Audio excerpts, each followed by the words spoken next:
Good morning, dears. I am Ritu. Today I will discuss about vitamins. Vitamins are complex organic compound found in animals and plants. जो vitamin है वो हमें कहाँ से प्राप्त होता है? प्लांट्स और एनिमल्स से।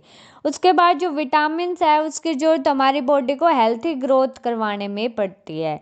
उसके बाद अगर सोलिबिलिटी के बेस पे विटामिन को दो ग्रुप में बांटा गया है। पहला है fat soluble vitamin. Fat soluble vitamin में कौन कौन से विटामिन आते हैं? Vitamin A, vitamin D, vitamin E and vitamin के। और जो वाटर सोल्युबल विटामिन है उसमें कौन कौन से आते हैं? ऑल ग्रुप जो होता है विटामिन बी कॉम्प्लेक्स का वो आता है और विटामिन सी आता है।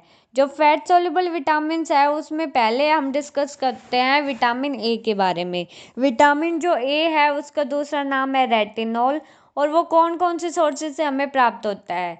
पहला है कैरेट, गाजर से होता है, ग्रीन वेजिटेबल से होता है और पोटैटो से होता है। उसके बाद अगर इम्पोर्टेंस की बात करें तो ये हेल्थी विजन में हमारी हेल्प करवाता है। उसके बाद इसकी डेफिशिएंसी की बात करें, मतलब विटामिन ए की डेफिशिएंसी आ जाए तो हमारी बॉडी में नाइट ब्लाइंडनेस नाम की एक डिजीज हो जाती है, जो बाद में जीरोपैथेलियम हो जाती है। जीरोपैथेलियम क्या है? एक आई डिजीज है। उसके बाद फैट सोल्युबल विटामिन्स में आता है विटामिन डी। जो विटामिन डी है वो हमें मिल्क से या फिर एग वगैरह, फिश वगैरह से प्राप्त होता है।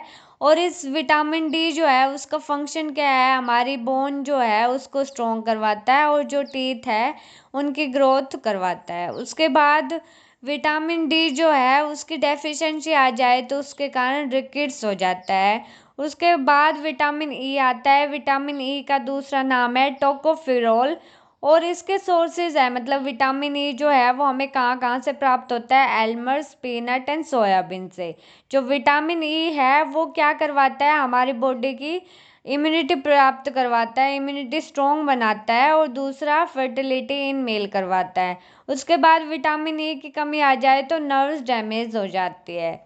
उसके बाद आता है विटामिन के। जो विटामिन के है वो उसकी इम्पोर्टेंस क्या है? फंक्शन क्या है? ब्लड क्लॉट करवाता है, मतलब जो क्लोटिंग फैक्टर है उनको, उनमें उसका मेन रोल होता है।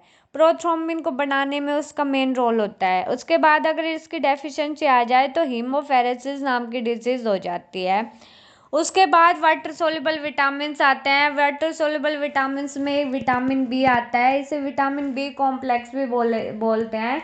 इसमें विटामिन बी जो है उसमें बहुत सारे टाइप के विटामिन बी आते हैं। Vitamin B 1, vitamin B 2, vitamin 3, vitamin B 5, vitamin 6 and vitamin B 12। ठीक है।